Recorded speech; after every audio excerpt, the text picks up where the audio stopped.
The Denver Right. Broncos have decided the Russell Wilson era might just be over. Ian Rappaport reporting on Wednesday that Denver is strongly considering sitting Russell Wilson for the final 2 games of the season to avoid any risk of injury in relationship to future money Russell Wilson is owed.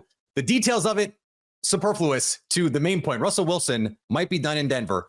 Cody Roark from On Broncos joins me now from outside the practice facility there in Denver. And Cody, just what was your reaction when you first saw this report? Well, Peter, to be honest with you, I was a little shocked to see this news coming out here today. I alluded to it in my Christmas Day article over at milehighsports.com that this could be something that pops up here for the Broncos and puts Jarrett Stidham in a very similar situation because of the fact that, hey, when you look at Russ's contract, he's going to be getting $39 guaranteed million next year. This is part of his new extension. It kicks in officially next year. He's still on the last couple of years of his deal with the Seahawks right now here in Denver. He also got a bunch of money up front from the Broncos when they decided to extend him last season.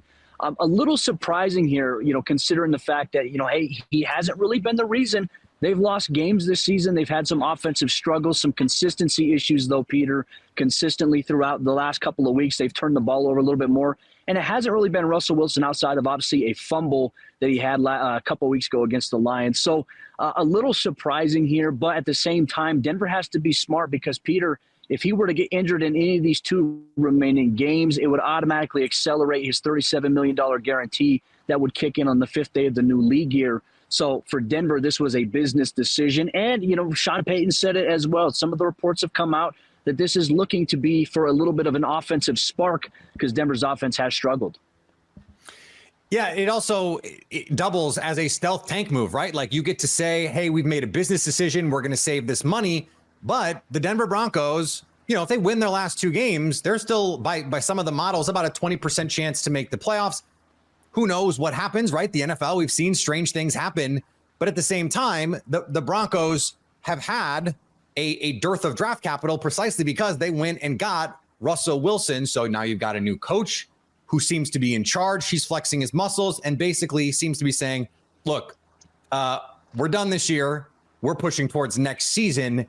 And now they get the benefit of also saving the money and maybe getting that draft pick a little bit better.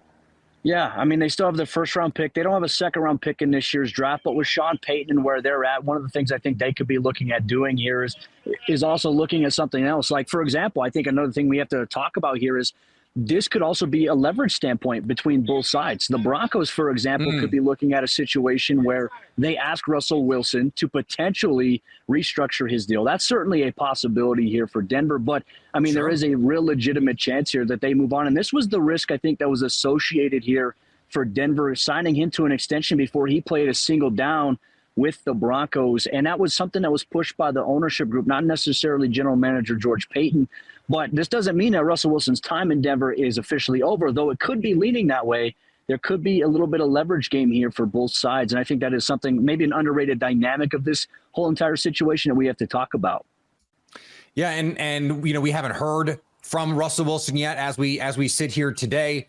And so, there could be some negotiation, some wiggle room on moving forward because, as you said, and we've talked about this over the course of the season, and Sarah, your co-host, has been on here talking about the improvements Russell Wilson has made under Sean Payton. I don't think we can just assume that this is unsalvageable, right? Correct. Yeah, 100%. And I think so much is going to be is the relationship between Sean Payton and Russell Wilson. Is it sustainable? And I think that's something we absolutely have to factor in here. Sean Payton, he's a little grouchy. I mean, we've all known this, though. He's always kind of been a grouchy guy, and there's no guarantee that Sean Payton wants to run it back necessarily here with Russ. And I think that's something you kind of get it. Based on you hear his press conferences, he's talked about it a little bit about how the offense hasn't been better. He even mentioned to us in our conference call yesterday with him. He talked about how the offense is average or below average in a lot of the major categories. There's times where there is a clean pocket and they have to stand in it. There's times where the pocket's messy. A lot of people are blaming Russell Wilson solely, but even Sean Payton has his fair share of blame on Denver's offensive struggles as well. So this could be a very, very interesting offseason for the Broncos, who, once again, we've seen that doomed quarterback carousel graphic. Peter, I'm scared and hesitant to ask the question, do we see that return next season here for Denver if they move on from Russ? It's going to be nuts, my friend. Stay up to date all year on the Denver Broncos by subscribing to Locked On Sports today and Locked On Broncos on your favorite podcast app and on YouTube.